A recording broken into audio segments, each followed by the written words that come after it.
সম্রাটটা আমার খুব কাছের একজন। আমি এই প্রফেশনে একদম নতুন, তো এই যে ইন্সপিরেশনটা আমি পেয়েছি সেটা সম্রাটদার থেকে পেয়েছি। Thank you so much to সম্রাটদা।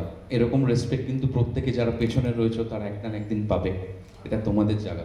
SMPI এর ডিজিটাল মিডিয়ায় প্রবেশ, তো অন্য কোনো প্রোডাকশন কোম্পানি এখন এই কথা ভাবেও নি, তো এই নিয়ে কী বলবেন আপনি? এটার ব্যাপারে একটা কথাই বলবো যে সম্রাটদা definitely he thinks ahead of his time. এটা আমি বরাবরই যখন সম্রাটদার সাথে কথা হয়েছে অথবা ওনাকে মিট করেছি, ওনার পার্সপেক্টিভ, ওনার ওয়ে অফ থিঙ্কিং, সেটা আমি সবসময় বুঝতে পেরেছি he thinks ahead of his time. তো ডেফিনেটলি একটা বড় ইনিশিয়েটিভ আর ভেরি পপুলার ইনিশিয়েটিভ, যেটা definitely is going to rock. প্রত্যেকের কাছেই ভালো লেগেছে, কেননা আমি তো প্রোমোগুলো দেখেছি। The first and foremost thing is ক্যামেরার সামনে দাঁড়ানোটার জন্য একটা বড় গাটস লাগে, আর সেটা এরা প্রত্যেকেই প্রুভ করেছে। তো they are brilliant actors, no two ways about it.